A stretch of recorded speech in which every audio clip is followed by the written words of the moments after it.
Good afternoon, ladies and gentlemen. My name is Wally Falcon. I'm the Deputy Director of the Food Security Environment Program. And on behalf of Roz and all of us at FSC, I want to welcome you this afternoon. Regulars in the audience will know that this is the third of a series that's planned for 12 separate events. In February, you'll recall that we had Greg Page, the chairman and CEO of Cargill, Jeff Rakes, the CEO of the Gates Foundation, talking about food security from their perspectives. Then earlier this month, Dr. Ousmane Badiane, a man from Senegal, talked about agricultural transformation, structural transformation in Africa.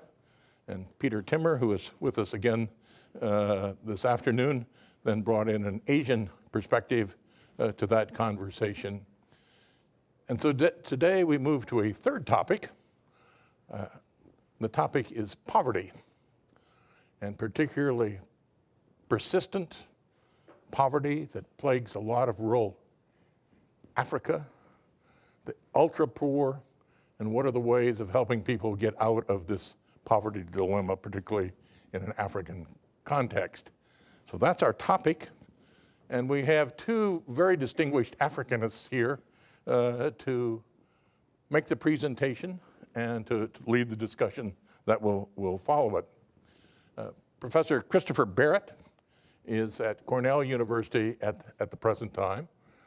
Chris was a Princeton undergraduate in '84, went on to do a master's degree at Oxford, and then a dual PhD at the University of Wisconsin that spanned economics, agricultural economics, and African studies.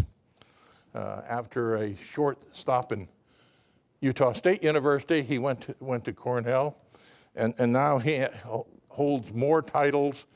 Presumably you only get one paycheck though, is that right? But he is, among others, the Ashley Professor of Applied Economics and Management.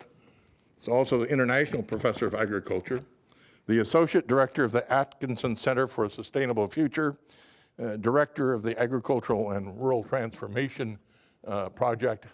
That's what I think we used to call the Africa program, at least from the outside, Chris, from abroad. So he has a distinguished career, lots of field experience in Africa, and his writings combine good theory and good field experience. He has been a prodigious researcher. You can't believe how much he's written.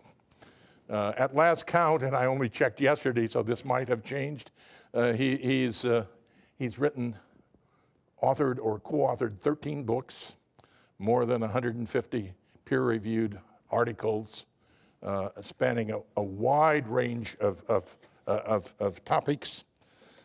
We looked to Chris on topics like food aid, on decentralization, on natural management, resource management, particularly in Africa, and more recently on the whole topic of persistent poverty. I asked him what one fact perhaps the audience would like to know about him that isn't on a standard CV, and he said, well, I have 5 kids, and 4 of them are teenage daughters, and you probably don't need to amplify on that very much. Chris will make the main presentation, and then the lead discussant will be Professor William Masters, now at Tufts University. Will is a Yale graduate, and then was a PhD here in the Food Research Institute here in the old days. Let me just put it that way. He got that in 1991. He then went to Purdue, moved up through the ranks there, and now is currently a professor of food policy and nutrition in the Friedman School of Nutrition at Tufts University. He too has written on a wide range of topics, extensive publications, books on agricultural development, co-authored the book with Kim Anderson on distortions to agricultural incentives in Africa, on trade, on agricultural markets, on agricultural R&D, and some very ingenious writing on the use of prizes to stimulate productivity growth, and more recently on child nutrition, and particularly the problems of what and how one takes care of infants from a food and nutrition basis just after they are weaned. So we have a pair of real pros with us this afternoon. Will you join me in welcoming them to Stanford and to this series? And Chris, if you'd like to take the podium now, that's fine.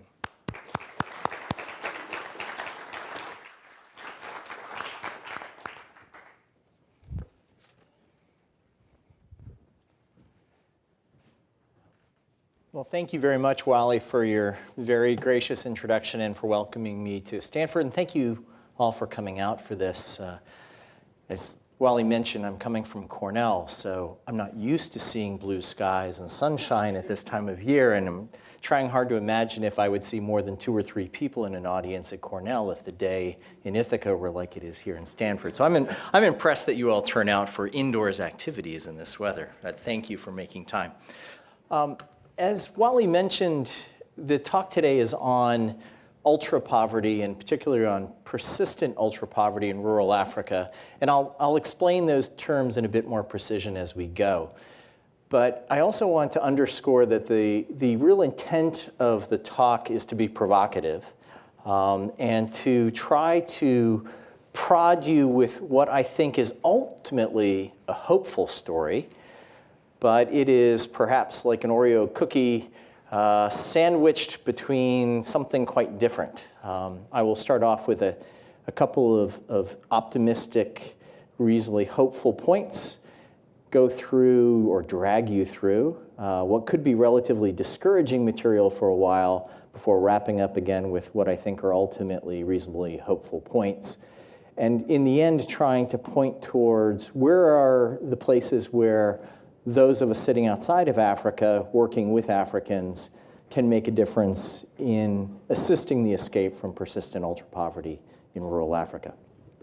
So let's get on with it. Let me start with a very important and I think ultimately encouraging point, and that is just to look at the global landscape, what's happened to poverty worldwide over a generation. So this is using measures of poverty defined as money metric measures, expenditures per capita per day, to be a bit more precise, adjusted for purchasing power parity, all such things. I won't wade through all the details, but the key here is these are reasonably internationally comparable numbers, pretty conventional measures, $2.50 a day per person in purchasing power parity terms, starting in 1981 and running through 2005. So this is based off of the reasonably comparable multinational living standards measurement surveys and other similar household surveys available through the World Bank. And the key things to take out of this graphic are 2. One is that we've seen an absolutely phenomenal reduction in poverty, especially in East Asia, where a generation ago, 95% of the population lived on $2.50 a day or less. And today, it's slightly under half the population lives on $2.50 a day or less. I mean, this is a truly remarkable accomplishment. And what that really should drive home to us is that it is possible to rapidly and at large scale reduce poverty. As thorny as some of the problems appear, and I will certainly drag you through some of the thorns in the course of the next 45 minutes or so, it is clearly possible because things were very complicated and the problems were thorny in East Asia a generation ago. And because of the East Asian experience largely, but not only because of the East Asian experience, South Asia also has seen appreciable improvements, we see that poverty worldwide has remained roughly stable, about 3 billion people. 300 million people is actually easily a confidence band on these sorts of estimates, unfortunately. But we see that the poverty rate global population has nearly doubled during this time. The global poverty rate has fallen appreciably to also just a bit above 50%. So that's the hopeful story. The problem is if we overlay on this very same graphic using the same poverty line, if we overlay the African numbers, there's a very different story. And that is a story wherein the poverty rate has been effectively unchanged between 80 and 85% for an entire generation. And the number of people living at that level of expenditure has roughly doubled in a generation. So while there's been phenomenal progress in East Asia and significant progress globally, in Africa we've seen none of that progress. Now, an important point that a few of you may pick up looking at this graphic, and some of you would already know, is that in Africa, where there are about 600 million people, give or take, living below $2.50 a day, that's something on the order of 20% of the global population of the poor. Most poverty is not African. Most poverty is Asian, if we look at a $2.50 a day poverty line. So you might wonder, why do I and why do others spend a lot of time focusing on Africa? Well, keep in mind that roughly 2/3 of the global poor live in Asia, and roughly 2/3 of the world's population lives in Asia. So we're largely seeing the fact that the world population has only in relatively recent historical terms moved out of poverty. When we look at an ultra-poverty line, ultra-poverty here described as 1/4 of the global poverty line. So the World Bank describes extreme poverty as half of the world poverty line, so $1.25 a day per person. And if we have that again, 62 cents a day per person, and we look at ultra-poverty and its evolution over time, we see a different story. In particular, we see very heavy concentration in Africa. And that's really the core backdrop to my story. Poverty is an Asian phenomenon. Ultra-poverty is an African phenomenon. And it is exceptionally persistent. And that is what accounts for the persistence of poverty in rural Africa. So if you look at this graphic, you see, and I should have mentioned before, these bubbles are perhaps fairly obviously scaled proportionate to population, so that the size of that bubble reflects the size of the population in ultra-poverty in this case. And in Africa, the proportion of the population living on 62 cents a day per person or less has been pretty stable at 20 to 25% for a generation. We've not seen progress there, and we've seen roughly a doubling, nearly a doubling of that population. Meanwhile, in East Asia, even in South Asia, the smaller green bubbles you see on this graphic represent South Asia, where the largest single cohort of poor people live. South Asia is home to about 1.2 billion people living on $2.50 a day or less. But in South Asia, ultra-poverty, defined as a quarter of that level, has declined to about 3.5% to 4%. In East Asia, it's even lower than that. Globally, it's only about 6% now, but in Africa, it's stubbornly in the 20s. And where a generation ago, only about 1 person in 8 living in ultra-poverty worldwide lived in Africa, today 2/3 of them do, even though Africa's population is only about 15% of the global population. So the story of ultra-poverty is a distinctively African one, and one that has been very difficult to move for a generation. These numbers are all just sequences of snapshots. They're cross-sections. They're nationally representative surveys. And so they tell us something about what's happening at national scale, at continental scale. They don't tell us anything about the experience of individual households. And that's a harder story to tell because we don't have many good longitudinal household data sets. But the few that we have likewise point out that the African story is a different one, unfortunately. I've already made that point. So first, let's compare with the United States. In the United States, if you look at the census data, a well-known study by Nefe and her colleagues using the 1993-94 census data, found that the median spell length in poverty in the United States was only 4.5 months, meaning that from the time somebody fell below the US poverty line, adjusted for household size, to the time that their incomes again climbed above that poverty line, 50% of them had exited poverty within 4.5 months.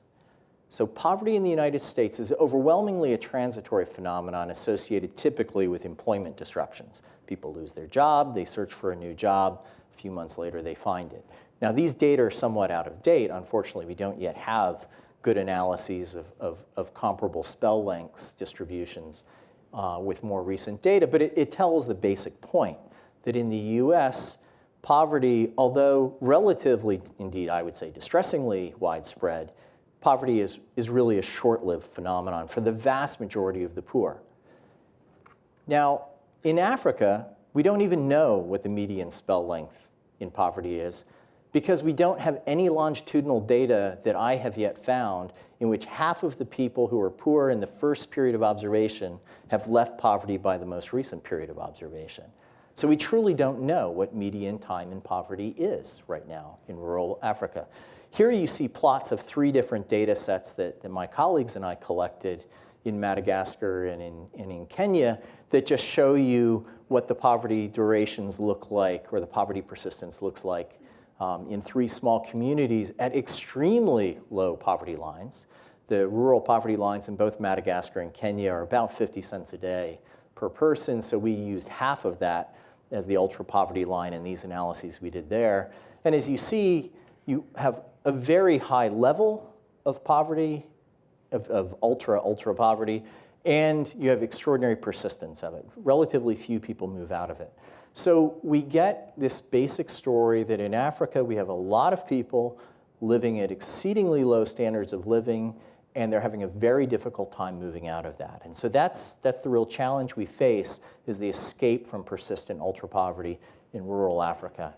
And it's a challenging problem because causation here is both difficult to disentangle and exceedingly complex. There are lots of different reasons why people are poor for a while.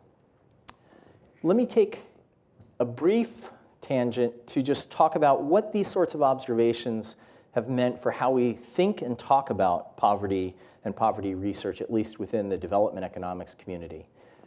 So this has fueled growing interest in slightly different concepts of poverty. The concept that we were using in showing you those snapshots, the bubble graphs at the start, was relying just on a head count measure of who is or is not poor at a different period of time. But as we've begun to collect longitudinal, or what we term panel data sets, in developing countries, we increasingly look at the duration or the persistence of poverty, commonly thought of as chronic poverty. Some of you may be aware that there's a chronic poverty research center established about a decade ago now in the UK at Manchester, dedicated entirely to the study of peoples and populations who are poor for extended periods of time. And that's quite a distinct phenomenon from transitory poverty. As I was mentioning, in the United States, poverty is a primarily transitory phenomenon. And if you believe that the duration of deprivation matters, that it's qualitatively and ethically different to talk about people who have very little hope of leaving poverty during their adulthood, that's a different thing than somebody who expects to be able to get out in due course. That it's important to make this distinction. That distinction between chronic and transitory has also given way to a really important but subtle distinction between structural and stochastic poverty, where the notion of structural poverty, which is going to be very central to what I talk about in the remainder of this afternoon, is based on the productive asset stock that people control. And what is the productivity of the assets that they control? If I have very little land, and the technologies I use to turn land into crop production are very rudimentary, then it's pretty unlikely that one should expect me to get out of poverty anytime soon without either giving me more land or more productive inputs or improving the technologies that I'm using to map that land into output. So structural poverty is what we would expect somebody to produce given the local conditions. But at any given point in time, we observe people with radically different incomes and expenditures from what one would expect. Lottery winnings, remittances, a temporary loss of a job, or a crop failure or partial crop failure in a single year will generate deviations from what an economist would think of as permanent income. And in surveys, what we're capturing is the sum of structural and the stochastic noise. One of the things that we need to worry about as we start looking at longitudinal data is that we fully understand what people's time paths look like, and that we not, for example, mistake stochastic movements as permanent exits from poverty. And one of the striking things is, and if you think about this carefully, it will probably be blindingly obvious to you, that we will tend to overestimate mobility when we have very short spell lengths in our longitudinal data. Because you take random draws every year, if you only have one random draw moving just 1 year to the next in your data, you'll tend to generate more dispersion than if you let them play out for some time, where an unusually high draw is likely to be offset by an unusually low draw. And so we find that distributions of income changes tend to become much more degenerate, much lower variance, the longer the spell lengths in data. Meaning that poverty is much more structural than we sometimes recognize in relatively short duration panels, which is basically what we use in analysis. So the work on structural poverty is increasingly uncovering that assets really matter, and their productivity really matters. And that leads to the most recent, I wouldn't even call it branch of the literature, because I don't think it has yet acquired anything approaching that status, but there's a thread of literature that is beginning to emerge that looks at the fact that there's also human agency involved here, that assets follow a dynamic, a law of motion, that people willfully invest in or divest of assets, and that there are biological phenomena behind some assets, or biophysical phenomena, like soil nutrients, like herds of livestock, and that we need to take into consideration how these assets that are fundamental to structural poverty, how those assets predictably evolve over time. Because that tells us something about whether people should be expected to climb out of poverty over time, because even though today their asset holdings leave them structurally poor, we would expect them to naturally accumulate further assets to further grow their productivity and eventually exit poverty. That sort of household is a different one qualitatively, I would argue, than somebody who has very little prospect of growing out of poverty over time. So these concepts matter. This is a graphic that basically just shows this evolving generations of poverty measurement. Comes out of a paper Michael Carter, now at UC Davis, and I wrote a few years ago, where we think about how measurement of poverty is changing and how this increasingly captures these issues of the structural foundations of poverty, especially of persistent poverty. So lest I spend too much time on relatively abstract matters, let me back off for a moment and tell you two stories about two places in Africa where I spend a fair amount of time. And then I'll come back to kind of more general lessons. So the first story I'd like to tell is about pastoralists, so semi-nomadic or transhuman herders in the dry lands, or as the Kenyans like to term it, the arid and semi-arid lands of northern Kenya and southern Ethiopia. Although there are lots of pastoralists quite like this in other parts of Africa, this is the area that I know reasonably well. And this is the sort of landscape. This is a picture taken quite near the Ethiopian-Kenyan border. It's just like a moonscape, so rocks and dust and not a whole lot else other than the few times it rains. So this is a very harsh environment. Rainfall in that particular site up near Turbie and Mycona is about 200, 220 millimeters a year. In this area, it'll range up as high as about 750 millimeters a year. This is alongside the road, which doesn't look much different than the surface you see there. There's very, very little infrastructure there. Even when I was there in late February, not even cell phone reception right now. Certainly no power, no paved roads. So the physical geography of the place is exceedingly difficult. That's compounded by the fact that the institutional environment is very difficult. Government is effectively absent in this area. So what we see is different groups of peoples, different ethnic groups, different clans, sometimes at war with one another, sometimes cooperating, highly contested claims to land, to water, even to livestock. It's a very difficult place to have sensible management. In economist language, coordination problems here are rife. It's very difficult for people to agree on an optimal strategy that really will support everybody coming out better. And as a result, we tend to have low-level equilibria that result. Lots of disagreements, lots of very preventable problems. So in that very harsh setting with very little physical infrastructure, very little institutional infrastructure, we see extremely high rates of persistent poverty. The graphic I showed you before on longitudinal data is actually from a slightly less harsh setting in northern Kenya than I just showed you. And you saw very high rates of very persistent poverty there. The key driver behind persistent poverty, not surprisingly in that setting, is how big is your livestock herd. If you have a big herd, you're fine. Or maybe not by our standards fine, but by their standards fine. I mean, people, indeed, there's a very compelling book edited by some anthropologists recently called The Poor Are Not Us, which is the narrative of pastoralists as experienced by and told by pastoralists who remain true pastoralists, who have decent-sized herds. They don't think of themselves as poor at all. And indeed, there's reason to believe them, because if you have a big enough herd, you can remain migratory. You can move your herd to wherever there's water, wherever there's forage, and largely keep your herd alive. And when a really bad drought comes and you get whacked, your herd will biologically recover because you maintain enough breeding stock that you can make it back in another 6-8 years, although the frequency of drought may matter here. As drought becomes more frequent, the likelihood of recovery, the resilience of the system is compromised. But the key thing here is that there is a critical threshold beneath which you are no longer able to really migrate. You can't recover.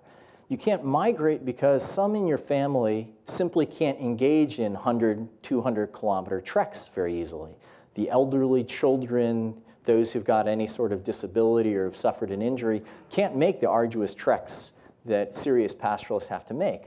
And so pastoralists will herd split. They'll leave a base camp, and then the rest go off on a trek with the animals in search of forage and water. And if you don't have a big enough herd, you can't split the herd and send lactating animals with the trekkers, as well as leave lactating animals behind. And those lactating animals are essential to the nutrition of the family members. So when you get too small a herd, you're stuck. You're basically sedentarized. But then if you're sedentarized and you live around others who are similarly sedentarized, localized range degradation becomes a very serious problem. You start all grazing the same limited patches of grass, and those grasses get exhausted quickly, the water gets exhausted quickly, and collapse happens quite quickly. So you see equilibrium herd sizes at a single cow for those who start with relatively small herds, and equilibrium herd size is 40, 50, 60 cattle for those who are up above a dozen or 15 head of cattle per household. So you have this multiple equilibrial system that is very unforgiving, and people who fall below that threshold really suffer. One of the other consequences of this physical and institutional environment is there's virtually no incentive to invest in anything other than livestock. One of the more curious phenomena is if you look at the most educated people in these communities, they almost all have a significant physical incapacity. They suffered polio as a kid. They suffered a really terrible leg break as a kid. A lot of people who walk with a limp or have some other physical limitation that's quite obvious. And they're well educated because they couldn't herd, and their family sent them to school. And that's the only reason they got sent to school, because there was nothing else to do with them. Any able-bodied child, especially any able-bodied male, is sent trekking, is sent with the animals, because that's the highest return use of an able-bodied teenager or even 10-year-old's time and physical capacities. There's very little incentive to invest in education. There are no jobs. You put money in the bank, and the money is slowly eaten away by fees. There's very little else to invest in. So it's a self-reinforcing problem that you invest in livestock, that's all you've got. When something bad happens and you lose a lot of livestock and you fall below this threshold, you become sedentarized, and pretty quickly you're in a trap. You're stuck in a small town, you're selling marah, you're making charcoal, and things are grim. But those who remain mobile, those who can keep a decent-sized herd, they live on a quite resilient landscape. The range management handbooks of northern Kenya, based on fairly careful range ecological data, a little bit dated now, but at that time, more than 90% of the rangelands of Marsabit district, where I do most of my work in northern Kenya, more than 90% of those rangelands were deemed completely undegraded. You know, the vast majority of space is in good shape. The problem is people can't reach it very easily unless they can migrate. But if you can migrate, then you're okay, and the landscapes on which you subsist are also doing okay.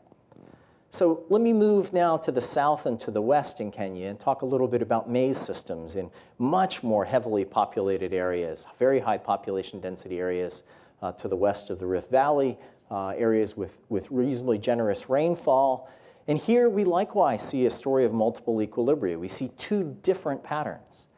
We see a pattern just like people with big herds who can remain migratory and the natural environment is doing okay because they don't have to constantly put pressure on the same patch of rangeland and they can keep their herds going. We see something similar with farmers who've got enough land and start off with good enough soils and enough water that they can maintain soil quality, they maintain crop yields, they even grow crop yields a bit. They can afford to educate their kids. They have a little bit of non-farm earnings. They plow into improved seed and fertilizer, with which they continue to generate reasonable yields. And they're in an effectively homeostatic system with reasonable standards of living. Not the standards of living we enjoy here, but they don't think of themselves as poor. And by certainly historical standards, they're really not poor. But they live interspersed with people whose land is meager and degrading very quickly. Soil nutrient fluxes are sharply negative in these areas. Their yields are low. Their kids don't make it into secondary school, much less beyond. And health indicators are poor and commonly falling. Some of you may have seen there was a very nice New York Times brief piece just a couple of days ago on a recent Subramanian et al. PLOS paper showing how stature among the poor in Africa has actually been declining. African women are getting shorter over time. African women born in wealthier cohorts are getting taller over time. Again, this sort of divergence we see associated with multiple equilibrial systems. The poor are having a very difficult time maintaining investment in basic capital, whether it's natural capital like soils or human capital like the health of their children, as manifest later on in the stature of adult women. The wealthy, they're able to take care of themselves fine. The problem is the poor are more numerous than the wealthy in this setting. Why don't the poor invest? Well, because it takes a lump of capital at the start to invest in things like planting an area of tea, and the payoff is delayed. A heifer is relatively expensive, and there's a delay before you start to see her calf and lactate. Integrated natural resources management requires setting some land aside temporarily. Again, delayed payoffs and some upfront investment that commonly is difficult to afford. Education is the classic one. It requires school fees, books, uniforms, and there's not a payoff for years. So that often pushes these sorts of high return investments beyond the reach of the very poor. So the ultra poor find it difficult to make those investments, even though they know that those investments pay.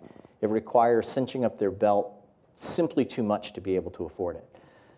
Collapses into poverty are common because many people are just barely making a go of it, and then the collapses are disproportionately associated with health shocks.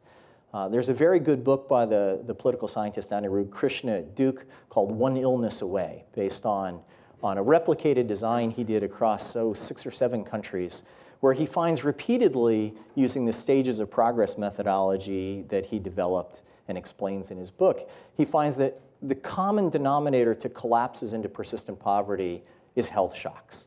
It's the exposure to health risk that can deprive people of earnings, quickly deplete whatever savings a family has as they pay for curative treatments, or worse yet, pay for funeral expenses.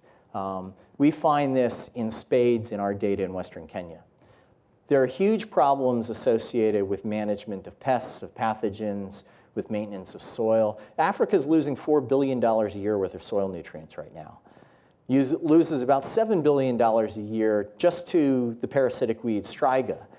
We don't even know what the losses due to mycotoxins contaminating foods, especially maize and groundnuts, are, but they're likewise huge. These are massive losses that we don't even think of here in the US. Here we have problems of nutrient fluxes that are positive. We're killing off part of the Gulf of Mexico as nitrogen flows down the Mississippi Basin. We're not suffering any sorts of problems associated with Striga, or mycotoxins are a problem that the vet school works on at Cornell because they're a problem for dog food. Aflatoxin is a dog food issue in the US. It's not a human food issue. So these problems beset the systems in Western Kenya. And they generate the same sort of self-reinforcing low-level equilibria that I talked about with pastoralists. So here, one example is soil nutrients. So these two graphics show us two different things. The one on the left maps on the vertical axis the estimated marginal yield effect denominated here in Kenyan shillings, so multiplied by a price of maize per kilo of maize. The marginal yield effect of extra nitrogen on a field, applied to a field in the form of mineral fertilizer. Mapped against, on the horizontal axis, the soil organic carbon in the farmer's field.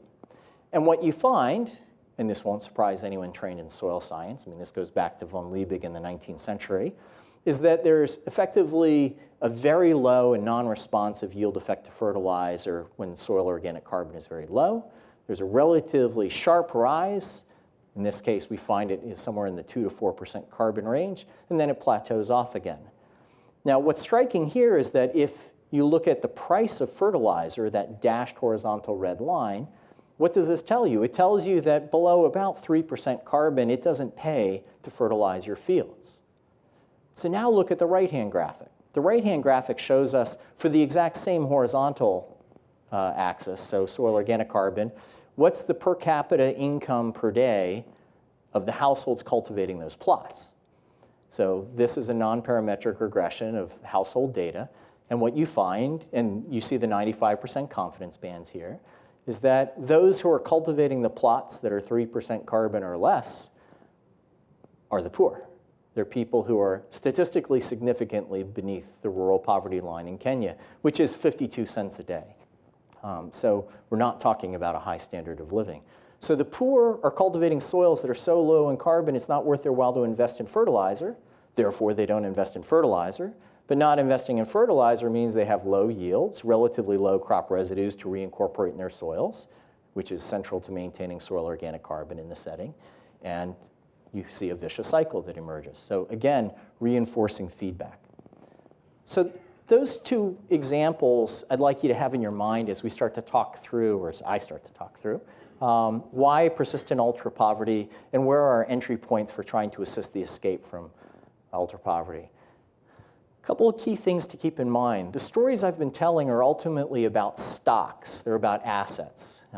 Dynamical systems are described by stock variables more than by flow variables. And the stocks of productive assets, herds, human capital in the form of educational attainment, soils, the nutrient stock that is drawn on in plant growth. Those are the things that really govern the dynamics. And the problem of ultra-poverty is low asset stock because there are very poor investment incentives, as in the case of pastoralists who have no incentive to invest in education unless a child happens to be physically infirm. Poor security, that either there's a very high risk of my animals being stolen, or there's a very high risk of drought killing off my animals, or there's a relatively high risk of infection with malaria or HIV.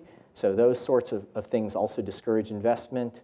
Relatively low returns to investment, low productivity, like the problem of fertilizer just doesn't give me much if my soils are already degraded. And that productivity now is mapping from the stocks into flows like income, the measures we were looking at.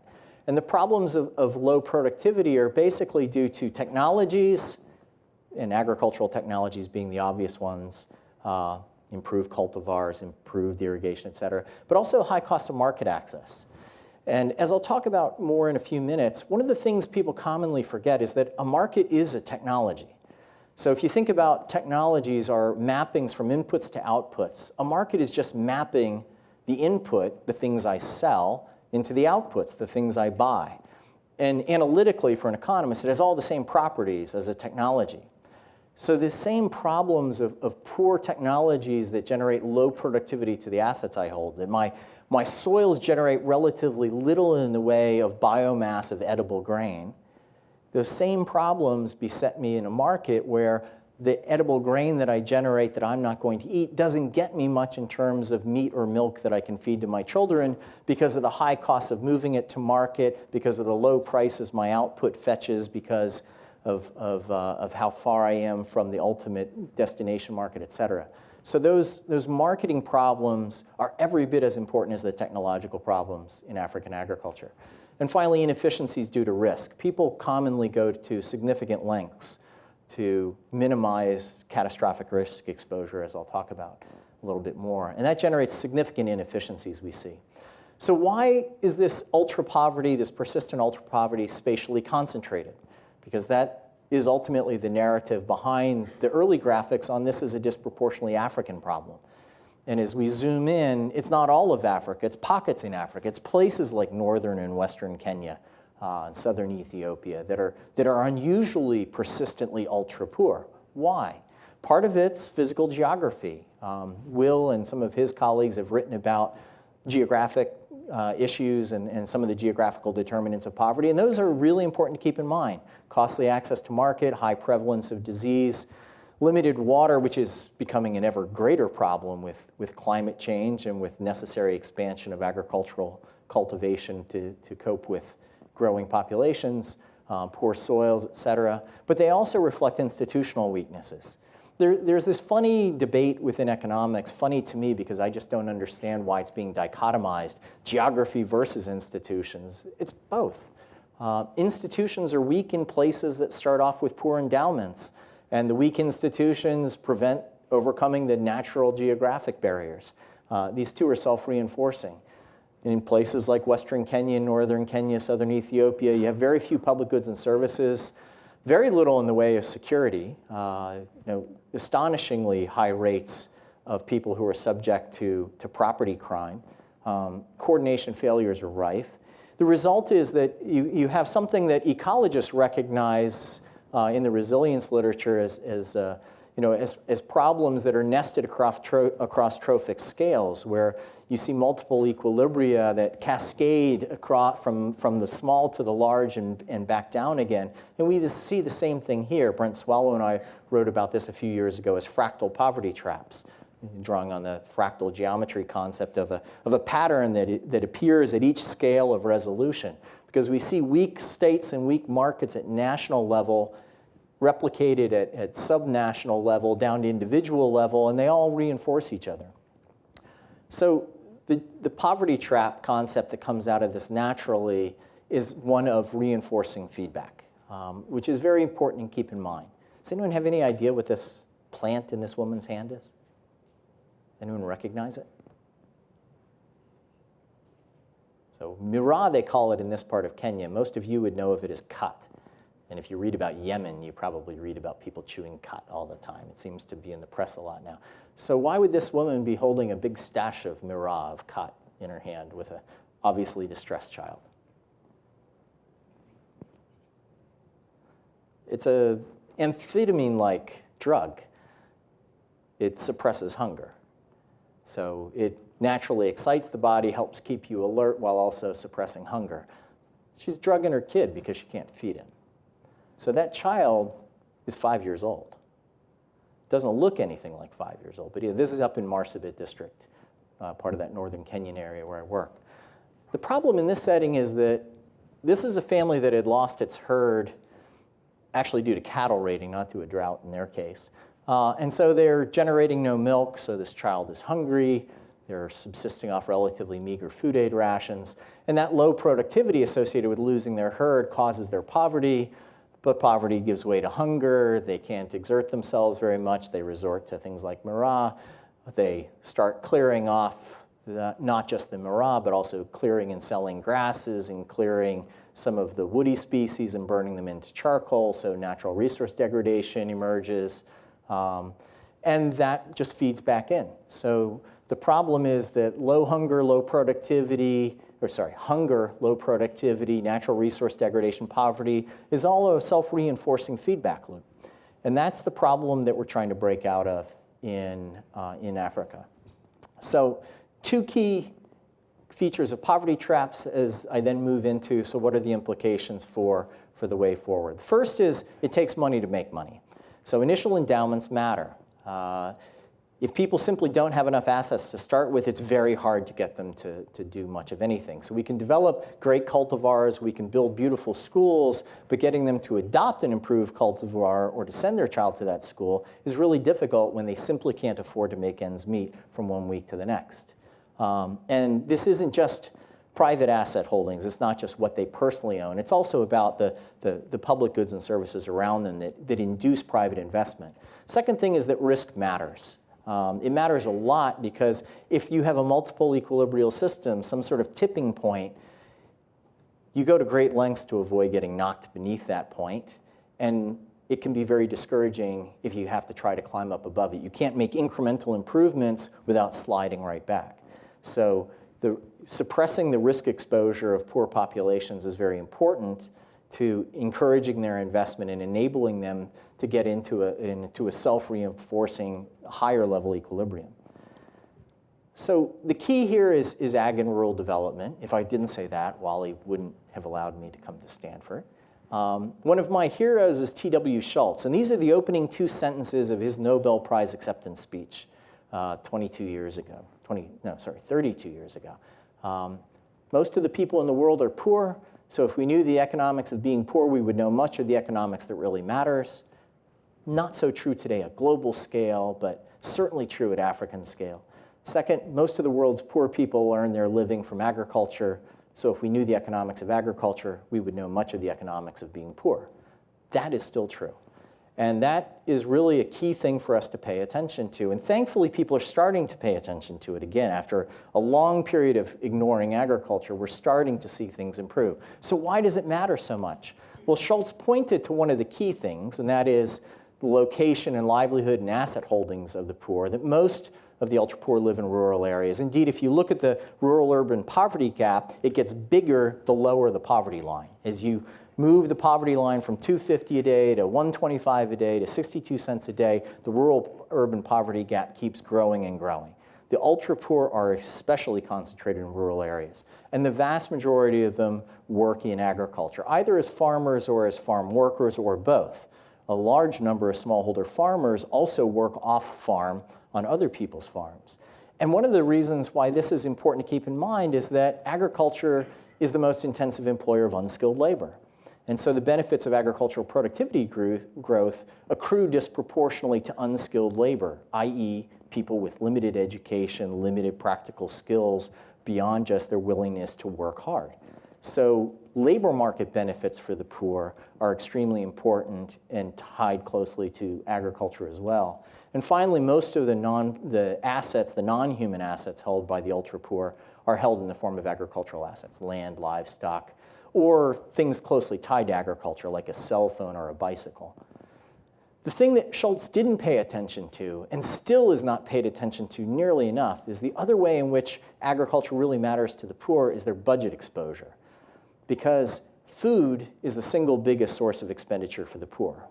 We find time and again in household surveys that if you look at people who live on $1 a day or less, that 50% or more of their budget is spent on food.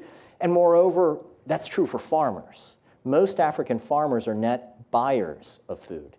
They buy food more than they sell food. They will sell some food, commonly immediately after harvest, to get some cash to pay school fees or for something else, but they will buy back food later on.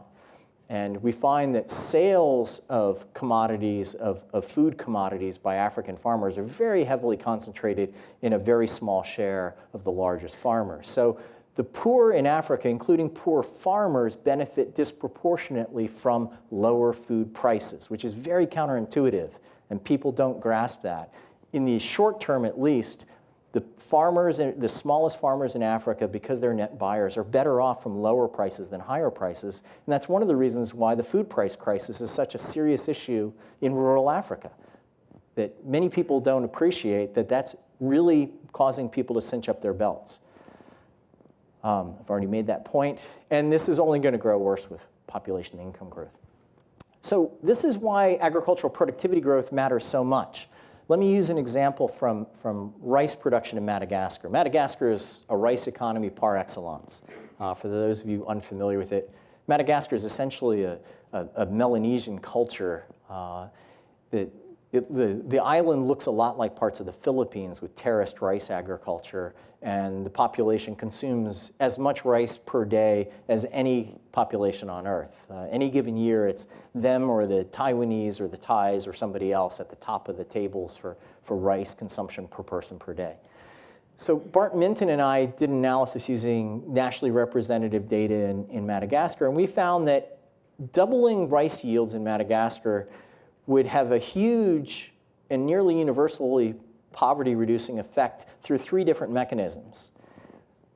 Doubling rice yields reduces the share of the food insecure households by more than 1/3, reduces the duration of food insecurity, what's termed the sudur, the hungry period, by about 1/3, increases seasonal wages by about 90%, both due to a demand effect. If you double yields, there's a lot more requirement for harvest labor, and that both increases the duration of employment and also bids up nominal wage rates, but also by bringing down food prices, real wages go up quite rapidly. Yield growth outpaces price reduction, so net seller farmers are better off. Prices come down, so consumers are better off, and wages go up, so workers are better off. So this is a win-win-win. Productivity gains are huge enhancers for breaking us out of ultra-poverty in places like rural Madagascar. And they're attainable because yields are so low in most of rural Africa right now. In Madagascar, average rice yields right now are just over 1 ton a hectare. In California, you're getting what, about 12, 11 tons a hectare right now? It doesn't take much to double rice yields in Madagascar, and we're generating 2-3 times rice yields with some relatively modest practice changes, even without improved cultivars. So what are the entry points here? There are really 4 big entry points. The first is build and protect the assets of the poor, which is a very generic statement, and I'm going to make some generic statements because I necessarily have to generalize talking about persistent ultra-poverty in rural Africa. But let me emphasize context matters. I insist all of my graduate students have to spend time in the field so that they understand the context in which they're working, and then they can go make crazy generalizations like I do. But you have to have paid your price by getting time in the field to understand which assets matter. In some cases, it's human capital, because what's really important is your ability to get a job off farm. In other cases, it's natural capital. You're not going to get anywhere until you can restore soil quality, or at least maintain soil quality. In other cases, like southern Ethiopia, northern Kenya, it's livestock herds, et cetera. But you have to be able to build the assets that are most productive in that environment. Now, establishing which ones are most productive for a given setting is complicated. We've not yet really developed good tools for doing that. We're working on that right now, a technique one of my graduate students is playing with called targeting maps, trying to push poverty maps one step further to not just know where the poor are, but to know what is the highest return investment for reducing poverty in a given location. But the methods here are still seriously underdeveloped. A number of different intervention domains. The first that I would emphasize is that direct provision, like free public education, free maternal and child health care for very high return things that people can't afford, that especially the ultra poor can't afford, and that generate very delayed payoffs. This is really essential. We've seen huge progress in child survival in Africa. In spite of everything I've just told you, we see the rates of infant mortality rates and under 5 mortality rates have fallen dramatically in a generation. The problem is what happens after we keep those children alive. As I said, these young girls are now surviving, but they're shorter than their mothers and their grandmothers were. So providing the basic inputs to human capital maintenance at the earliest stages of life is essential. For privately held assets like bank accounts, like land, like livestock, the key here is to invest in creating incentives for people to do it without directly subsidizing them, which is quickly too much of a burden on fiscal coffers. Governments have tried this and they simply can't afford it. But you can cover the sunk costs of things like credit reporting bureaus. Simply establishing a credit reporting bureau so people can use their reputation, their history of repaying loans as collateral when they don't have financial or physical collateral. Things like the development of data series, meteorological data that are increasingly being used to develop insurance products for poor areas. Well, that's a public good of the information that goes into providing a commercial product that is priced at commercially sustainable terms. Governments can do these sorts of things to create incentives for private investment and governance mechanisms.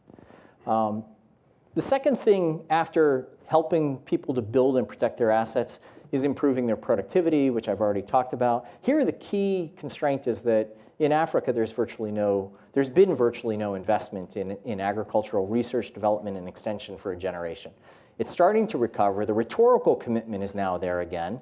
Under the CADIP process, there's a commitment to restore budgets, 10% of African central government budgets to agriculture. But we're not yet seeing many countries reaching that level. Moreover, a huge amount of that spending isn't really on basic or applied research. It's still on petrol for vehicles. It's on paying basic staff salaries, et cetera. A new report just released by Equilibria a week or so ago documents some modest growth in a few countries, scientific cadres in their agricultural research systems, but the vast majority of countries are still woefully understaffed and just don't have the capacity to adapt crop varieties, to adapt animal genotypes to local environments, to breed for disease resistance among cattle, for example. Average returns here are exceedingly high. Kind of most estimates are clustered around 35% per year return on investment on average, which I'd be quite happy with in my TIA CREF portfolio. But we're not seeing much investment in that by governments or by donors. Second, marketing channels. As I mentioned, markets are technologies of a sort. Technology improvements that increase yields while reducing prices and marketing system improvements that squeeze marketing margins are the only way to obviate what food price analysis, the Timmer, Falcon, and Pearson classic volume famously referred to as the food price dilemma, that governments can raise food prices to help farmers, but in doing that they hurt consumers, or they can lower prices to help consumers, but in the process they hurt farmers. So monkeying with food prices ultimately is a zero-sum game. But by increasing the productivity of agriculture or by increasing the productivity of the marketing system, you can generate win-win. Farmers can get higher prices for what they sell, even while consumers pay lower prices for what they buy. And that's part of what we're seeing with rapid improvements in marketing systems, with agricultural value chains in parts of Africa. Much of it sparked by the very quick rollout of cell phone technologies and to a lesser degree, internet access. Much of it prompted by the investments of private businesses. For all of its problems, the supermarket revolution is generating returns for small farmers in important corridors in Africa, where these farmers can generate reliable supplies for ShopRite and for other firms, for Carrefour, that are investing in building these marketing channels. And we're seeing the data now are coming in showing that the farmers who can participate really are causally impacted. Causally, they're benefiting from the emergence of these marketing channels. The problem is lots of people can't get on that train. That's a geographic poverty trap. But the key here is that uptake of improved technologies and participation in these more advanced, more efficient marketing systems really depends upon people's asset holdings. So you can't forget point number one. The first order of business really is to build and protect assets. Only then can the improved productivity of those assets be realized by the ultra poor. Improved risk management is very central, as I mentioned before, especially because the poor are disproportionately exposed to catastrophic risk. If you look at, for instance, the CRED data, the Center for Research on the Epidemiology of Disasters data out of Belgium, you'll find at national level that losses are overwhelmingly concentrated in low-income countries, especially losses of life. But if you look at more micro level data within countries, like data within Madagascar will show you that losses are disproportionately concentrated within the poorest communities within those places. Now, within a poor community, the better off lose more because they have more to lose. It's a pretty intuitive finding. But because of the spatial concentration of the ultra poor, and because those are also places that are disproportionately vulnerable to serious disasters, risk management is really crucial.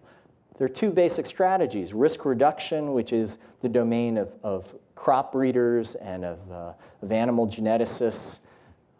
water people who are trying to work on improving water control, expanding the coverage of irrigation in rural Africa, the most unirrigated continent on Earth.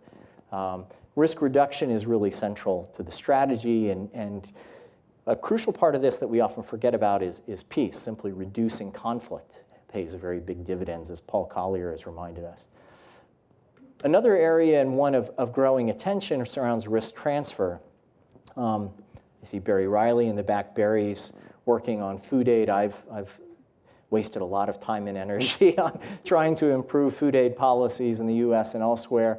Food aid is a risk transfer mechanism. Something bad happens in part of the world. The response to that shock is we ship commodities, or increasingly we provide cash or vouchers to disaster-affected populations. But the emergence of index insurance, the spread of insurance, commercial insurance products around the world to cope with droughts, to cope with earthquakes, to cope with any variety of things, is another mechanism for risk transfer. You don't reduce the likelihood of a shock happening, but when the shock happens now, you've got more efficient mechanisms for moving that shock out of the system in which it took place. So diversifying the impact of that shock across space. Finally, and another thing we commonly forget about, is a central strategy for agricultural and rural development is move people out of farming. Not move them physically out of farming as in forcible displacement, but create the natural incentives for people to send their children off the farm. One of the problems of the Western Kenyan story that I neglected to tell you was population densities are growing so high that farm fragmentation has now driven median farm size in our sample to less than 1/3 of a hectare. That's simply too small to feed a family. It doesn't matter if you have improved hybrid maize. It doesn't matter if you use drip irrigation. You simply cannot sustain your family on 0.2 hectares of land for a family of 6.5 or 7. That's just too small. So you have to be able to get kids off the farm into the wage salary workforce. We have this romantic notion of poor entrepreneurs, but I don't know many farmers who wouldn't happily trade for a salaried or waged job that was reasonably reliable. They find farming hard work, and they'd like their kids to be able to find something else to do if they can get them educated, get them the skills. So things like this center in Benin that I photographed here, which is training kids from local farm communities and how to use computers and basic office skills. Those sorts of things are really central because the non-farm economy is a central engine for people's productive escape from agriculture, but it's also really important for agriculture because we find that the rural non-farm economy is a central source of cash for people to invest in crucial agricultural inputs where financial systems don't reach them very well. People use the off-farm labor market as a way to buy fertilizer, to buy improved seed, et cetera. So those are the 4 key entry points: build and protect assets, improve their productivity, help improve risk management, and then help people move off farm in time. I hope I haven't depressed people, so let me close with a few points of hope. The first is what I began with. South Asia, East Asia were at least as grim 25 years ago as rural Africa is today. I'm looking for Peter or Wally to nod. They know this setting much better and during that era than I do. Things can change very quickly. We know from the relatively recent historical record that the world can move a lot of people out of intense poverty very quickly. Secondly, we're already seeing a turnaround. If you notice in those graphics, you see the curve slowly inching the right direction in Africa. And in the last few years, we've started to see real per capita growth in agricultural output. We're starting to see a bit of a turn. And that is feeding extremely high rates of GDP growth per capita now in important parts of Africa. Some of you may be aware of Steve Radlett's recent book on 17 high-performing economies in Africa. But places like Ethiopia, Ghana, Mozambique, I've been going to Ethiopia for 25 years, and it's amazing how much it has changed in a generation. It's still desperately poor when you get out in rural areas, but in the major towns, there's palpable growth, especially in the last 5 or 6 years.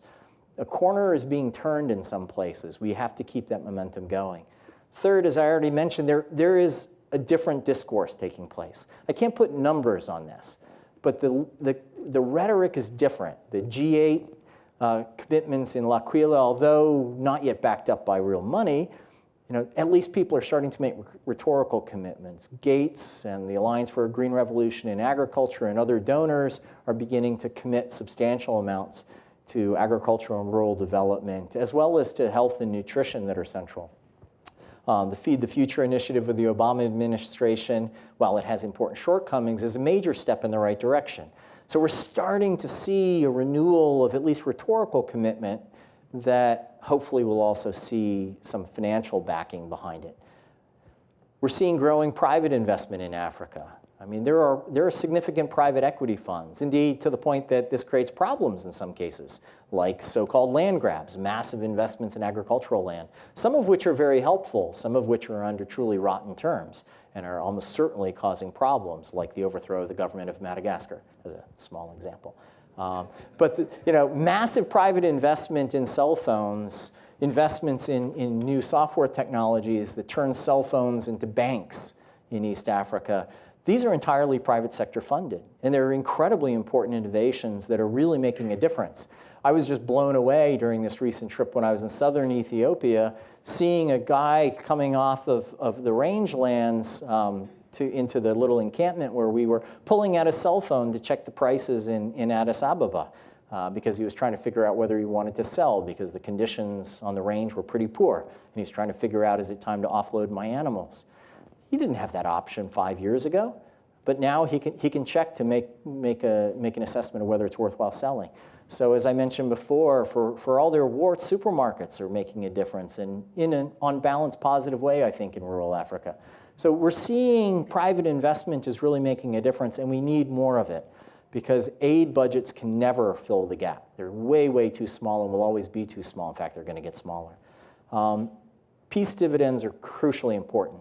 One of my students is finishing up a dissertation right now on conflict risk in northern Uganda. And he comes up with an astonishing, to me astonishing, estimate that half of the cost of conflict in northern Uganda is just people's exposure to the possibility of conflict. That by being able to come up with pretty good estimates of the probability of attack in a community, he can estimate how much this reduces people's productivity because they're trying to avert potential losses by shifting from cattle into pigs, by shifting from row crops into tubers that are less productive, et cetera. And it costs them as much as the losses associated with being attacked. So the peace dividends are big and can be realized quite quickly in Africa. So just to wrap up, because I think I'm actually a couple minutes over time already, persistent ultra-poverty is unfortunately still widespread. It's been distressingly stubborn to reverse in Africa, and it is an unusually African phenomenon. It is disproportionately concentrated in Africa, even while most poverty, defined by the kind of usual $250 a day line or the $1 a day line, even while most poverty is Asian, ultra-poverty is overwhelmingly African and rural. Those problems are structural. That's exactly why they're so difficult to reverse. It's why it takes a lot of people working together to be able to do this. There's no magic bullet out there that reduces this, but it's associated with the complex intersection of geography, institutions, technologies, markets, that vary enormously from one site to the next, which one is binding at any given moment. So it's hard to know from one place to the next what your first step needs to be to start lifting the constraints to growth to help people escape persistent ultra-poverty. But one thing we do know is that agricultural and rural development is really central to the strategy. There's virtually no hope of escape from persistent ultra-poverty in rural Africa without significant progress in African agriculture. That really is central to it. And I firmly believe that we are at the early stages of being on the way.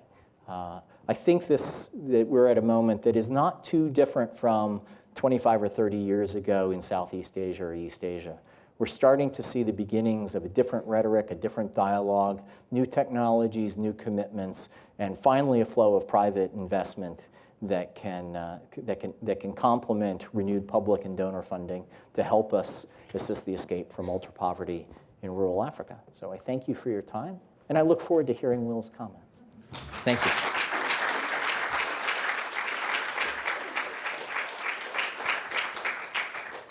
Well, that was terrific.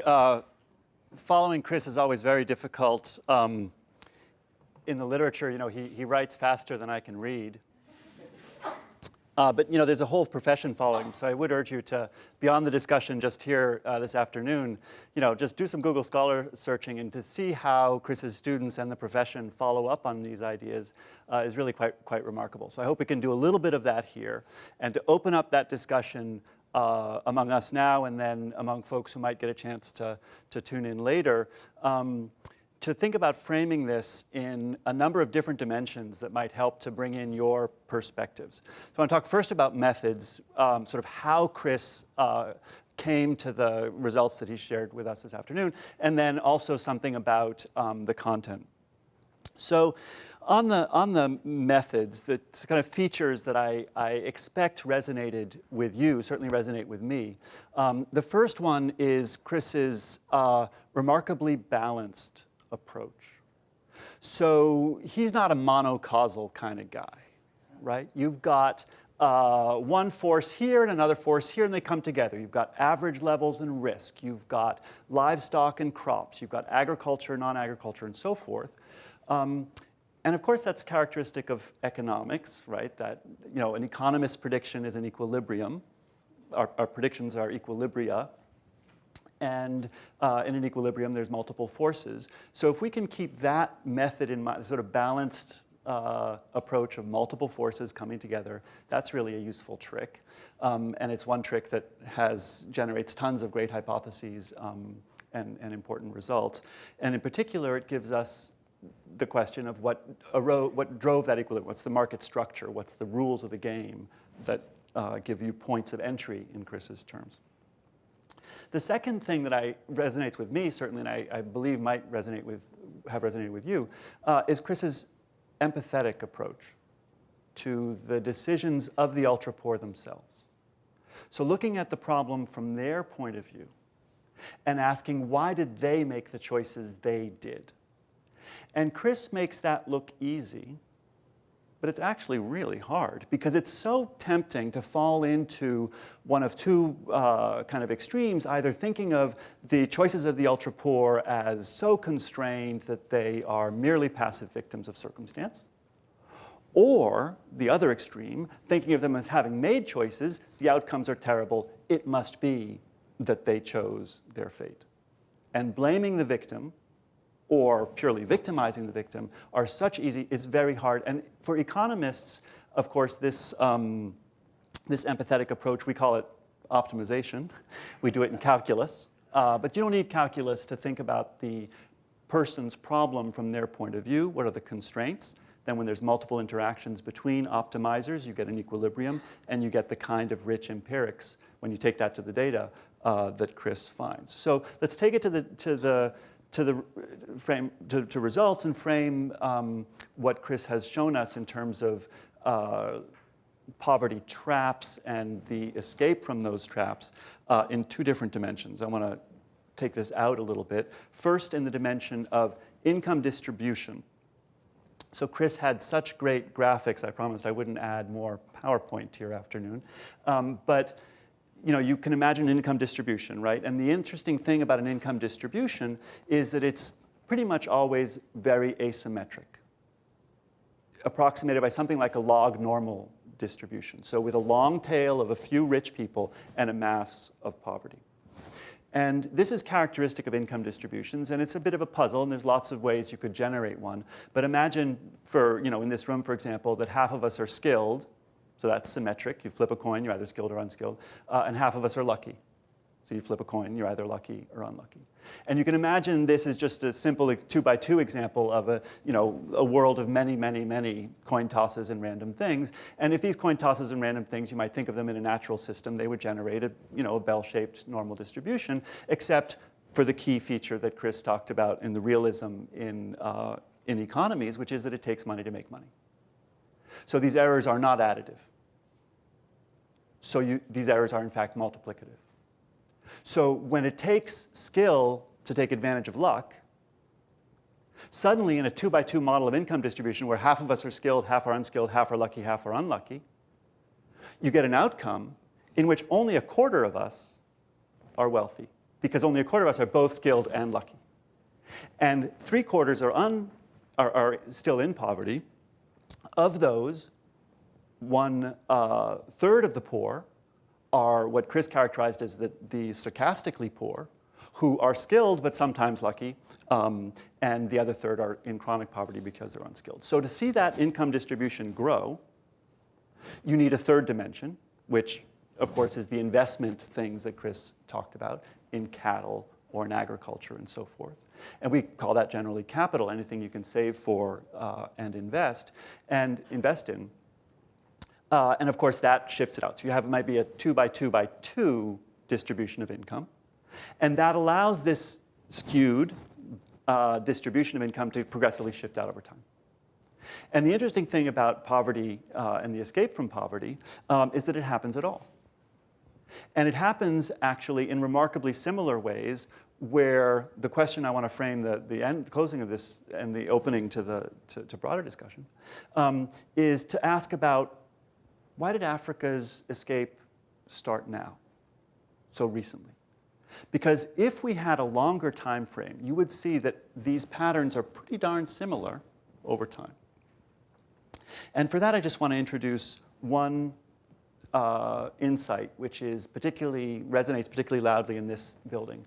And it's the role of the interaction between the one thing, and I think it's only one thing, that Chris doesn't often work on. And he's joined in this by the bulk of the profession. And that's the influence of demography and population growth. And Chris is in very good company in thinking that demography, or not thinking, but in the content of your work, that demography just doesn't much matter, because most people correctly see that in general, more people is actually favorable to average per capita income growth. It's better to have more people around, which is why people go to cities. But for agriculture, it's not so. Fundamentally because of the land constraint. And when you have this increasing rural population that is using land with increasing intensity, the diminishing returns from that drive the marginal, the wage rate, the earnings per worker, inexorably down to the livelihoods that Chris so evocatively captured of the household with just the 0.2 per household. And what you see is that rural population growth interacting with urbanization, having been documented first quite persuasively by a professor here named Bruce Johnston, and his showing how population growth interacting with urbanization led to rural populations. So even as cities are growing fast and much faster than total population growth and absorbing, so the fraction of people who are in cities is going from 20 to 30 to 40 to 50, 60% and just growing, the absolute number of farmers, and hence the land available per farmer, has to worsen before it improves. And what you see is this demographic impoverishment of the rural poor, because acreage per farmer or grazing area per pastoral person is worsening for decades before it improves, leading to a phenomenon that Peter Timmer, who's here, has recently documented in some quite remarkable work, showing that because that is happening to the farm distribution of income, of it worsening before it improves, the farm to non-farm income ratio is worsening before it improves. And that accounts for at least some of the overall worsening before improvement. So if we can think of, as we talk about this afternoon and afterwards, think about the themes that Chris raised in those terms. That is, first, a balance of forces and equilibrium among them, and each individual optimizing. And think about this distribution of income that depends on, is asymmetric with this mass in poverty that then gradually lifts out. Perhaps add the dimension of what we know about demographic transition, population growth, with those left in the rural area suffering this reduction in acreage per household before that can eventually grow again. I think we can have a really fruitful discussion right here, right now, and certainly over time. Thank you.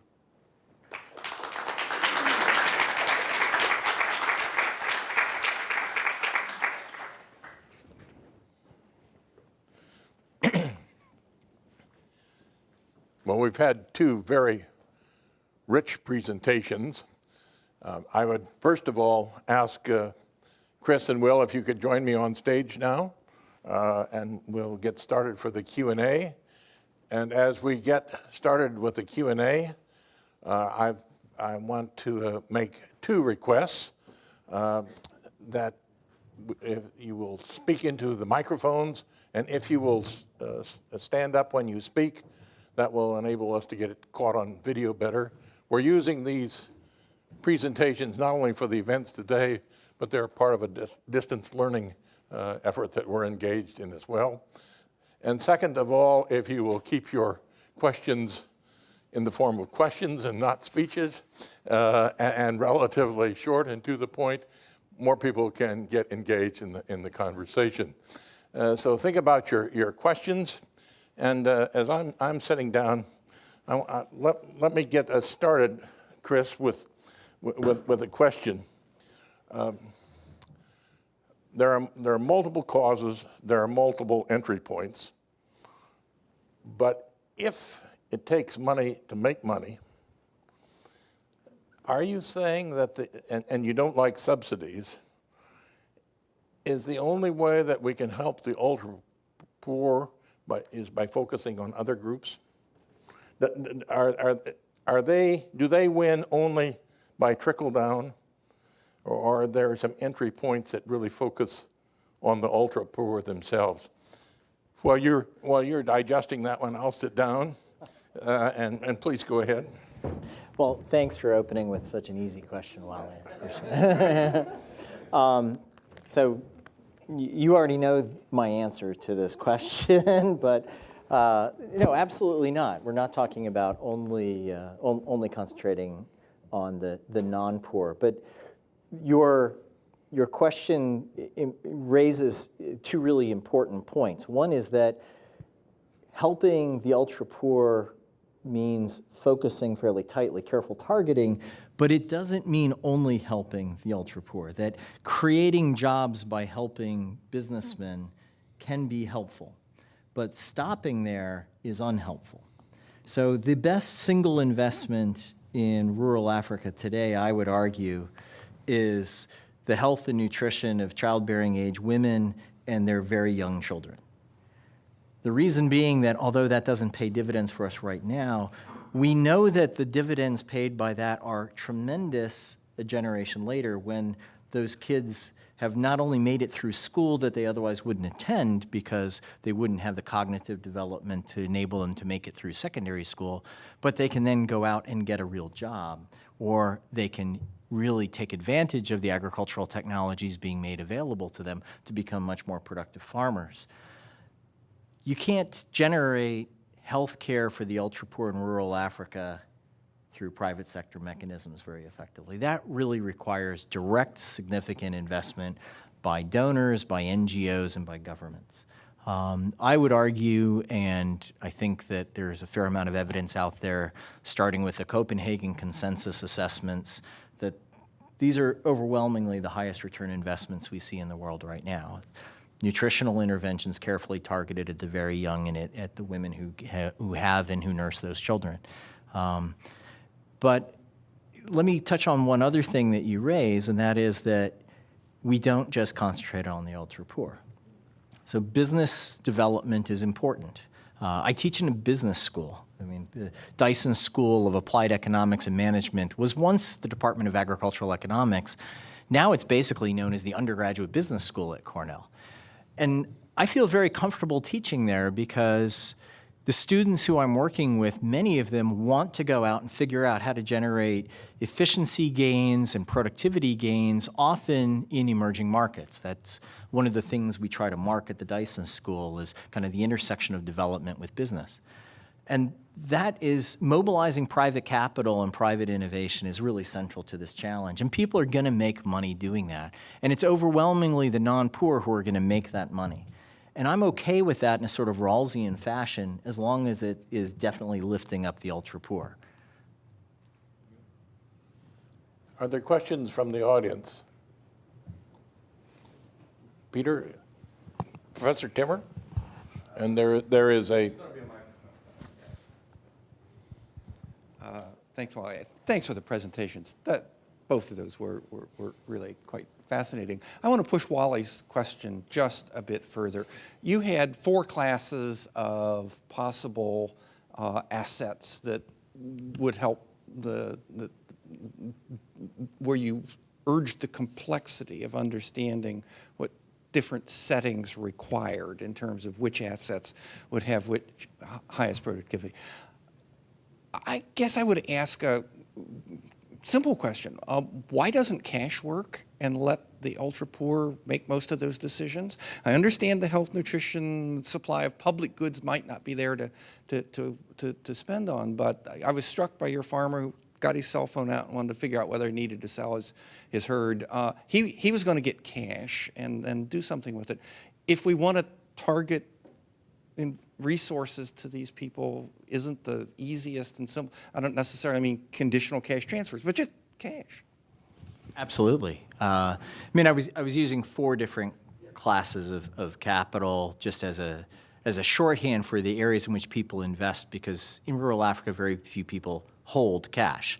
So they turn the cash into something and they do it rather quickly. But if we're simply trying to promote their asset building, cash often is the best instrument for doing it. And my assessment of the very limited evidence we've got in Africa is that unconditional cash transfers is commonly more effective, because the whole notion of conditional cash transfers is that there's some sort of spillover that you have to generate, either a dynamic one or an interpersonal one, because people won't engage in the behaviors you're trying to promote.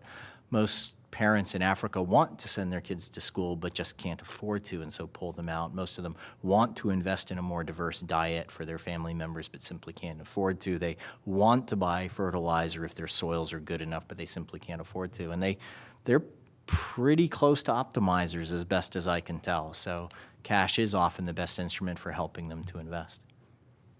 Will, do you want to enter this debate at this point, or? Yeah, I mean, I would just emphasize that, private poverty goes along with public poverty, and the absence of the public goods is really almost is equally striking as the absence of privately held capital. And so from the point of view of an outside agent, the choice to giving cash is not giving another private good, it's providing the public goods that if we don't do for them, the African communities cannot do for themselves. And the one exception, I think, to the early childhood education returns that Chris emphasized would be the agricultural R&D returns that come from crossing genetics from a wide range of environments, and that's something that no local community can ever do for itself. It's an inherently global public good. Other questions? Yes. Professor Naylor? Thanks for fantastic talks, both of you. That was just absolutely spellbinding in terms of all the challenges that we face. I'm going to ask the questions very predictable.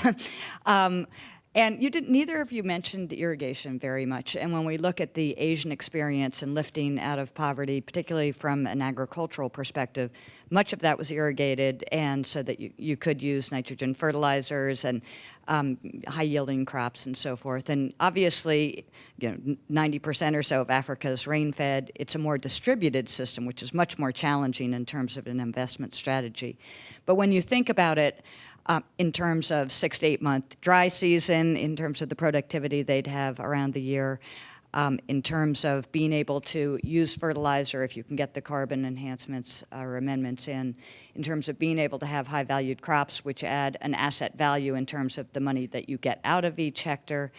And then further, the labor-saving aspect of not having kids walking around with water to irrigate small garden crops and send them to school, or if combining with domestic use, the health implications of that and the disease linkages back to poverty, back to growth. And so why is there so little focus in the development community on irrigation? I know it's a really tough issue, but you two are super smart. So how would you actually deal with that irrigation dilemma?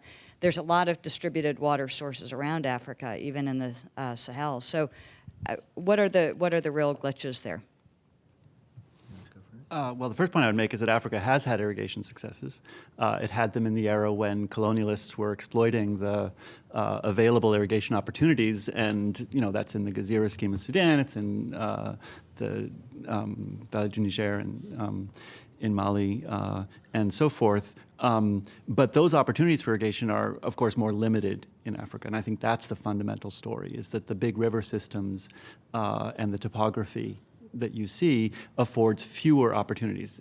That's not to say irrigation opportunities don't now exist. The big ones that we've seen involve moving people into new areas in Ethiopia and so forth, where disease problems had precluded exploitation of those potential irrigation opportunities. Yeah, the other thing I would add to that, and I agree with you, I didn't do water problems justice whatsoever in that presentation because they're big and they're getting bigger. But the other thing that I think has mattered is that up until maybe a decade or so ago, Africa was a pretty inhospitable place for small business. And the irrigation schemes Will's talking about were all government run, either by colonial governments or independent governments. And they were very large-scale, top-down programs. What we're seeing now is a very rapid emergence of very micro-scale irrigation. I mean, sorts of solar-powered things that your group has worked on here that are capable of operating at community or even single farm scale if it's a decent-sized farm, and lots of treadle pump technologies, all sorts of things that enable us to do small-scale irrigation, farm level, or at most small community-scale irrigation. And those technologies have to get customized a little bit to how far down it is. Solar only works for water that's easily drawn. Takes a little bit more mechanical energy to draw up water that's in a deeper aquifer, et cetera. But you need to adjust these technologies a little bit across space, and that customization is tailor-made for private entrepreneurs. And they're proliferating now. We're seeing them emerging all through Eastern and Southern Africa, developing all kinds of different flavors of small-scale irrigation technologies, commonly coupled with drip irrigation, knowing that if you're going to work hard to get the water up, you really want to use every drop wisely. I think we're already seeing real improvements in this area. We can't measure it because the way irrigation data are collected only measure the large-scale stuff. We don't measure as yet how much crop is cultivated using some sort of irrigation that isn't known to the local agriculture ministry. So I think there's actually more irrigation out there in Africa right now than the data tell us. But we're going to have to go to the household data to start figuring it out. But Chris, haven't Africans themselves and outsiders been really slow in providing some of the basic information? I mean, the early materials that I see on where groundwater exists and what even development of that groundwater could do seems to me to be enormous, and I don't think anybody has taken that on as a mapping mission or a sales mission, and I don't understand why that is. Can you? Well, why just water? I mean, that Yeah. take out water and put in fill in the blank mapping is largely absent, right? Okay. Soil mapping, crop mapping, you name disease mapping, you name it, it's largely absent, and it goes hand in hand with some of what I said and Will emphasized in his remarks a moment ago, that the research capacity is just not there, because that sort of information generation, especially in highly usable form like maps, is a very research-intensive exercise, and there's just not much capacity in Africa today for this. Are there other questions? Yes. Could you stand and identify yourself? My question was about private investment and the role to be played by agribusiness. And so you mentioned there's a lot of opportunities for investment. I just was wondering where, because agribusiness is playing such a transformative role in emerging economies, and I was just wondering what countries in Africa and what exactly they're doing, if they're providing any risk reduction or additional credit access. And so if you could just highlight some of those stories more. Sure. There are all kinds of stories one could tell. Let me tell you a story from Zambia where actually largely as a result of outsiders' desire to save charismatic megafauna, as the conservation community likes to term it, meaning big animals that we like to see in zoos, but that exist in situ in the Luangwa Valley in Zambia.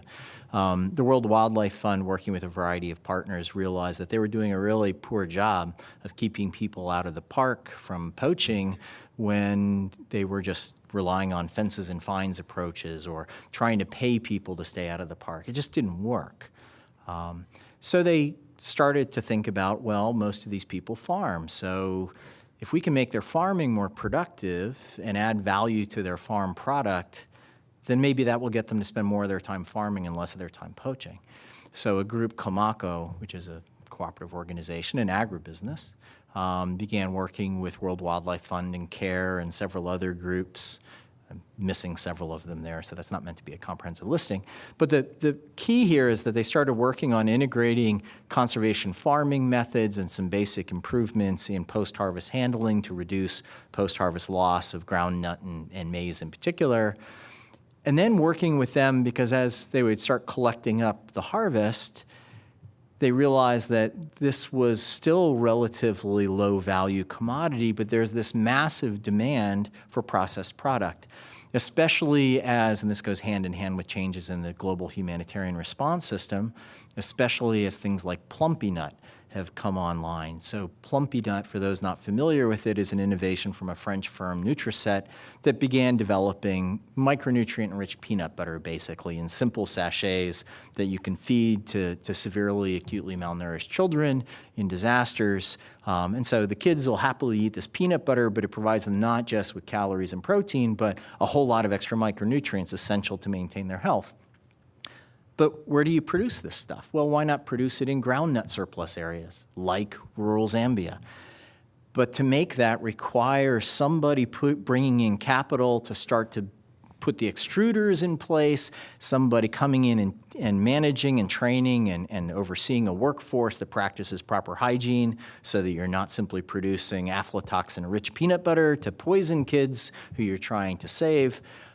And so Komako invested in building up the capital and the skills to produce high-energy protein supplements and a Nutriset like a plumpy nut-like micronutrient-enriched groundnut paste.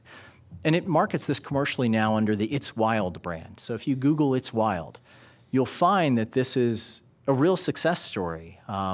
There's a nice set of studies that are just starting to come out from the SANREM, CRISP-funded Komako team doing this work about uptake of conservation agriculture practices and value addition through post-harvest improvements through It's Wild and Komako, targeted disproportionately at those who began poorer than the average farmer in the Luangwa Valley. I mean, that's just one example, but that's a case of how, with a little bit of seed money from donors and NGOs, you could start local agribusinesses that add a lot of value post-harvest to address a particular downstream non-agricultural market, in this case, in particular, children in therapeutic feeding programs. But this is also the story of supplying supermarkets. You know, ShopRite is doing this in a variety of countries in Africa where it's increasingly drawing on local dairy producers. Improvements in the dairy marketing channels in Highland, Kenya, in peri-urban Accra and Ghana and other places. Dairy products are not being shipped from South Africa to these countries. They're sourced locally.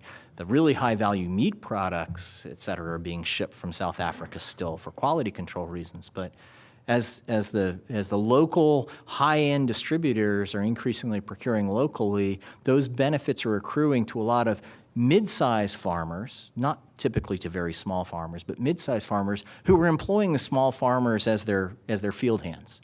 So there's some good documentation of the trickle-down effects in Kenya for farm workers of the mid-sized farmers entering the supermarket supply chain, for example.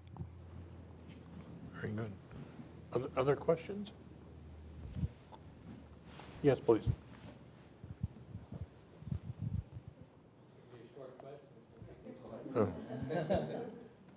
Low soil carbon was an important part of your story and one of the traps for the ultra poor. What is the time frame and the points along the path for an individual to escape that trap?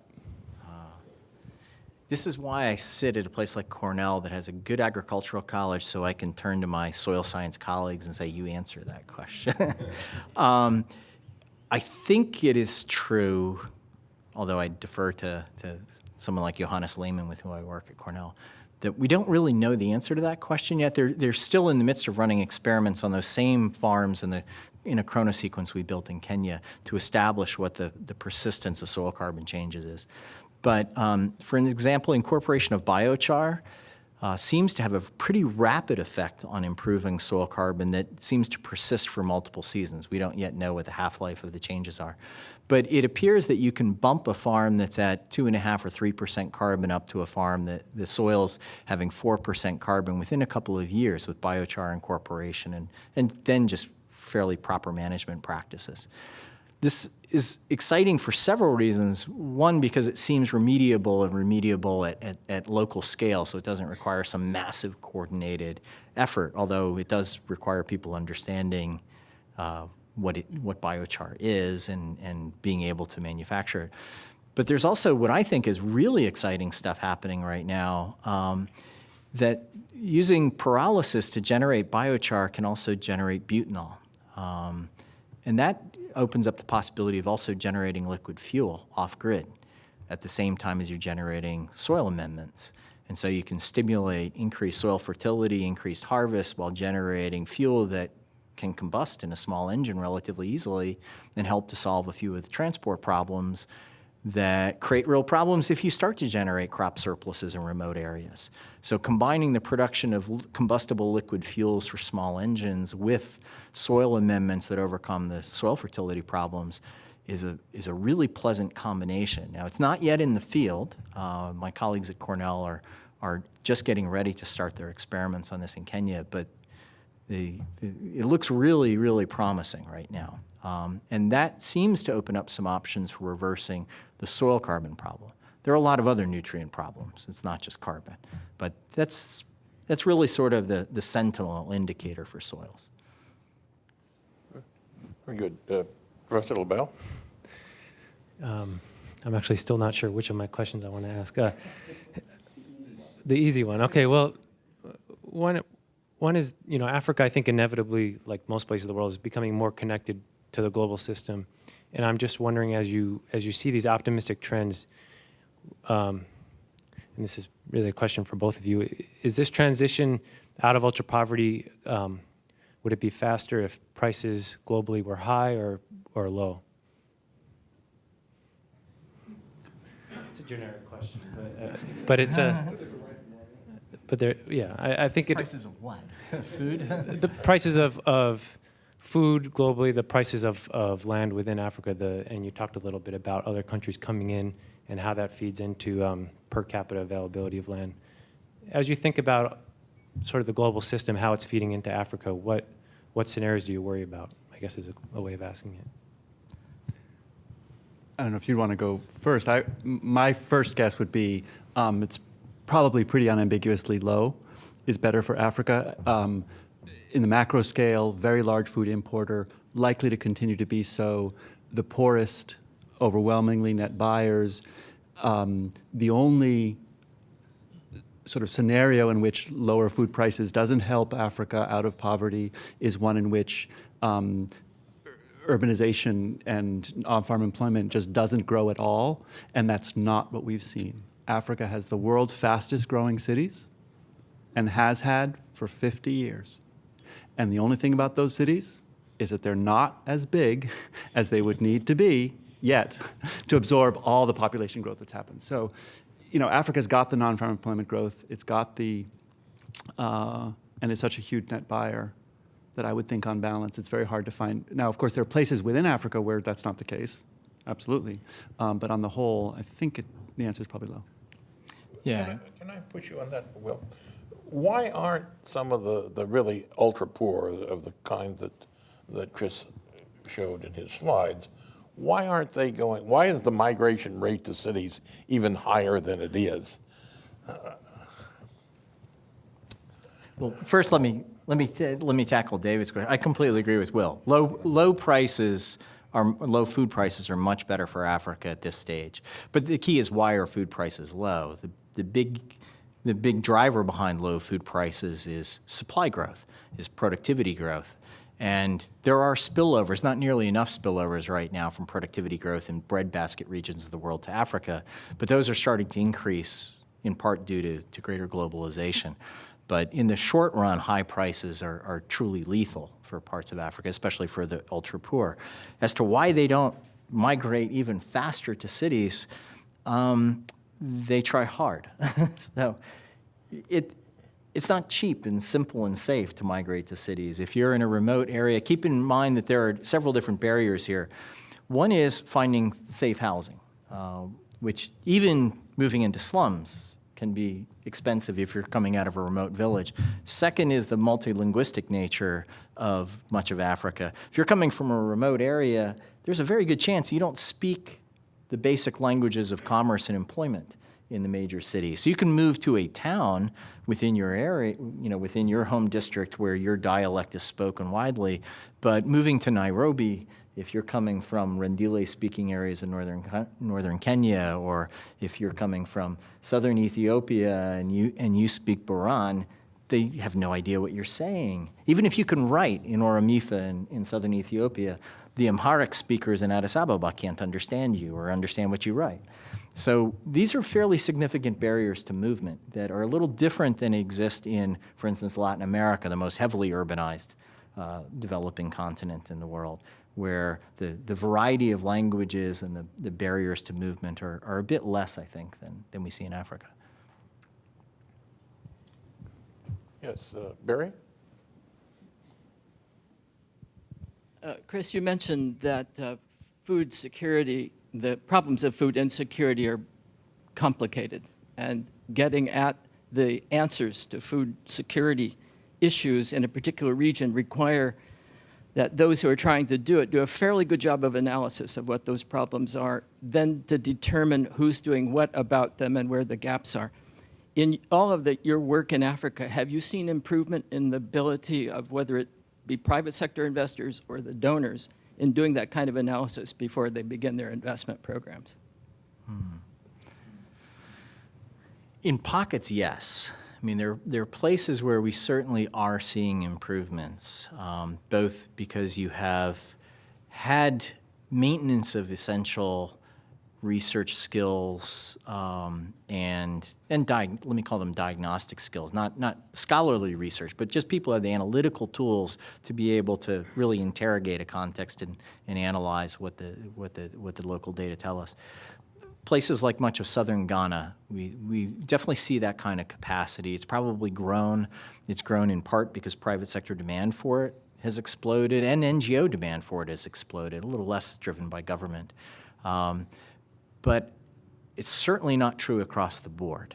And that's a limiting factor right now. It's going to become a much more pressing problem as African universities become overwhelmed by the demographic bubble. The demographic transition, that mortality rates have fallen very quickly, and mortality rates always fall well before fertility rates fall, creating the pig and the python problem, right? That fewer people are dying, but the same number of kids are being born, and it takes about a generation before the two equalize. So you have this big demographic bubble that is just about to start approaching university age in Africa. So places like Ethiopia literally is trying to triple its university capacity right now to cope with the demographic onslaught it's facing in demand for tertiary education.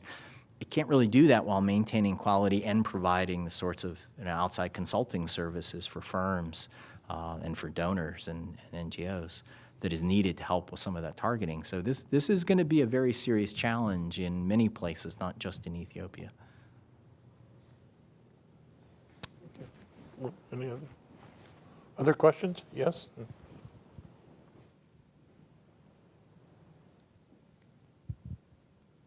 I was hoping you could say a little bit more about what you think we should be doing with food aid programs, especially because you talked a little bit about how most ultra-poor farmers are net buyers, and so manipulating prices upwards can be detrimental to them and their growth. In other cases, food aid and the influx of lower-cost food can be damaging to those emerging farming economies. So I'm curious what you think the role of food aid should be, how we should be directing it in that context. That's a different talk I give that's even much longer than this one. But here I can summarize it without the same risks I face when I do this in Washington. So for the U.S., really the big things are end crazy cargo preference restrictions. The U.S. government has a unique set of restrictions on shipping commodities, that 3/4 of U.S. food aid has to be shipped on a U.S. flag carrier. That increases costs substantially. Two students and I published a paper in December. Our estimates are that that's increasing costs about $220 million a year above open market rates. I mean, leave aside why do we ship it from here? Couldn't you buy locally and spare yourself all the cost? But even just relative to the commercial rates for shipping, it's about $220 million that just goes straight to shippers' pockets unnecessarily. Ostensibly to support the military, although more than 3/4 of the vessels used are not actually militarily useful by the Pentagon's definition of militarily useful sea lift capacity. So it's a huge boondoggle that is sort of at the perfect size to create intense interest for the shipping lobby to fight for it hard behind the scenes, but not so big that you can get real heavyweights to wade in and clear the brush out and solve the problem. So unfortunately, it's a bit of an intractable political problem in Washington, but it is an enormous resource loss. I've got lots of black and blue marks from continuing to fight this in Washington. Hopefully, we'll start making some progress with this next farm bill. This is one place where the Tea Party could be a huge asset, I think. Secondly is ending monetization, the phenomenon of the U.S. government spending money to buy food in the United States, ship it to Africa, to sell it to generate cash for an NGO to do very good programming with, but in the process, taking $1 of taxpayer money and turning it into 50 cents for an NGO to use, and in the process, disrupting local markets, because monetization is very hard to manage. NGOs are not trained agribusinessmen. I had a long conversation a few years ago with a prominent Kenyan grain importer who told me he didn't mind at all that the NGOs were engaged in monetization. He just minded that they were so stupid about it, that they were practicing business so poorly because it created all sorts of problems for him, because people had completely unrealistic expectations of the prices at which he could sell grain. And so it just created volatility in markets unnecessarily. I understand that new AID administrator would like to end food aid monetization, but that too is a tough political battle. It will take getting separate cash available for NGOs, what's being termed the Community Development Fund in present budgeting. But that would be an important advance because it lets us use very scarce resources better. Third, and most importantly, and everybody other than the US and Japan has already gone this direction, is untying food aid.